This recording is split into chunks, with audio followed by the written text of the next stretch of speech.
اعوذ باللہ من الشیطان الرجیم بسم اللہ الرحمن الرحیم۔ اے اللہ ہماری دلوں کو اپنے نور سے منور فرما، ہمیں حق اور استقامت عطا فرما، باطل کے اندھیروں میں گمراہ ہونے سے بچا اور ہمیں ان فتنوں سے محفوظ رکھ جو ہمارے ایمان، تہذیب اور شناخت کو مٹانے کے درپے ہیں، آمین یا رب العالمین۔ سامعین مکرم، دنیا کے نقشے پر کچھ خطے ایسے ہیں جو جغرافیہ تو رکھتے ہیں مگر ان کی تاریخ جیسے ایک راز ہے۔ جہاں دنیا یورپ، روم، یہود اور فرعونی تہذیبوں کے اثر میں ڈلتی گئی، وہیں ایک سرزمین ایسی بھی تھی جو زمانے کی ان لہروں سے الگ اپنی کہانی لکھتی رہی۔ بر صغیر پاک و ہند ایک ایسا خطہ جو نہ صرف تہذیبوں کا متل ہے بلکہ ایک ایسا سٹیج ہے جہاں دجالی فتنہ اور برہمنیت کی شکل میں شیطانی نظام اپنی پرانی جڑیں گاڑ چکا ہے۔ میں ہوں ساجد کشمیری اور آپ دیکھ رہے ہیں کشمیر ٹی وی 008۔ سامعین مکرم، آج کی ویڈیو کا عنوان ہے بر صغیر، برہمنیت اور دجالی نظام، ایک متوازی تاریخ۔ سامعین مقام، یہ صرف تاریخ نہیں، ایک شعور کی بیداری ہے۔ آئیے وقت کے پردے چاک کرتے ہیں اور یہ جاننے کی کوشش کرتے ہیں کہ بر صغیر دنیا سے الگ کیوں رہا۔ سامعین، بر صغیر پاک و ہند ایک جغرافیائی طور پر اور قدرتی طور پر گھرا ہوا علاقہ رہا ہے۔ مغرب میں کوہ ہندوکش، شمال میں ہمالیہ، جنوب میں بحر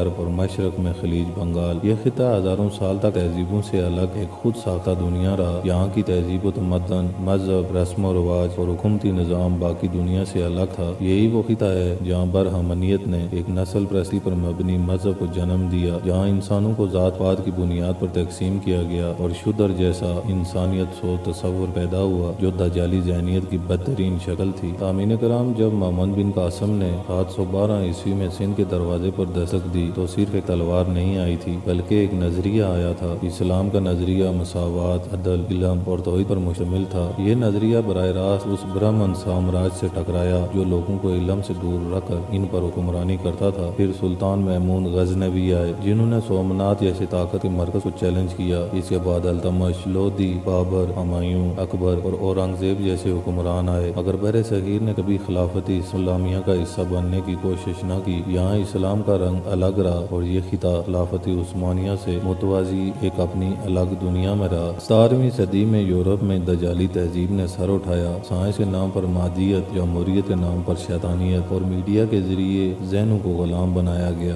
اس وقت عالم اسلام میں دو بڑی سلطنتیں تھیں، خلافت عثمانیہ اور مغلیہ سلطنت۔ سامعین، یہ دونوں ظاہری طاقت رکھتی تھی مگر باطنی سازشوں سے غافل رہی۔ مغل سلطنت کا زوال 1857 میں غدر کے نام پر آیا اور خلافت عثمانیہ 1923 عیسوی میں سیکولر ترکوں کے ہاتھوں ختم ہوئی۔ دجالی نظام نے یورپ سے اٹھ کر پوری دنیا پر تسلط قائم کیا مگر بر صغیر میں اس نے برہمنیت کے ذریعے اپنا کام جاری رکھا۔ سامعین مکرم، جہاں باقی دنیا میں یہودی نسل اور دجالی سرمایہ دارانہ نظام نافذ ہوا، وہیں بر صغیر میں برہمن نسل کے ذریعے ایک ہندو توا دجالیت نافذ کی گئی۔ یہ نظام تعلیمی اداروں پر قابض ہوا، اسی نظام میں میڈیا کو زہر آلود کر دیا، نوجوانوں کو فحاشی میں غرق کر دیا اور مسلمانوں کو احساس کمتری میں دھکیل دیا۔ یہاں ہندو بنیا نظام وہی کردار ادا کر رہا ہے جو یورپ اور امریکہ میں رول چائلڈ، راک فیلر اور یہودی لابی کر رہی ہے۔ سامعین مکرم، یہی وہ مقام ہے جہاں حدیث میں پیشگوئی کی گئی ہے غزوہ ہند جو قیامت سے قبل ایک عظیم جہاد ہوگا۔ نبی علیہ الصلوۃ والسلام نے فرمایا، میری امت کے دو گروہ ایسے ہوں گے جن کو اللہ دوزخ سے محفوظ رکھے گا، ایک وہ گروہ جو دجال کے خلاف جنگ کرے گا اور ایک وہ جو ہندوستان سے جہاد کریں گے۔ یہ صرف عسکری نہیں، نظریاتی، فکری، تعلیمی اور تہذیبی جہاد ہوگا۔ غزوہ ہند دجالی برہمنیت کے خلاف ایک روحانی معرکہ ہوگا۔ سامعین، آج وقت ہے کہ مسلمان اپنی تاریخ سے جڑیں، برہمنیت کی فکری غلامی سے نکلیں، اسلام کی عالمی تحریک کا حصہ بنیں، اپنے بچوں کو دجالی میڈیا سے بچائیں۔ سامعین، ہمیں یہ سمجھنا ہوگا کہ بر صغیر کبھی الگ نہ تھا بلکہ اسے الگ رکھا گیا۔ سامعین، یہ تاریخ صرف ماضی کا تذکرہ نہیں بلکہ ہمارے مستقبل کا آئینہ ہے۔ ہمیں یہ جاننا ہوگا کہ ہم صرف پاکستان، ہندوستان یا کشمیر کے شہری نہیں بلکہ امت محمدیہ کے وہ سپاہی ہیں جس نے قیامت سے پہلے آخری معرکہ لڑنا ہے، چاہے وہ غزوہ ہند ہو یا غزوہ دجال۔ سامعین، اگر یہ ویڈیو آپ کو شعور، ہدایت اور تاریخ سے جوڑنے کا ذریعہ بنی ہو تو اسے آگے ضرور شیئر کریں اور ہمارے چینل کشمیر ٹی وی 008 کو سبسکرائب کریں، کیونکہ ہم آپ کے لیے وہ باتیں لاتے ہیں جنہیں چھپایا جاتا ہے۔ اللہ آپ کا، ہمارا اور پوری امت مسلمہ کا حامی و ناصر ہو۔ وآخر دعوانا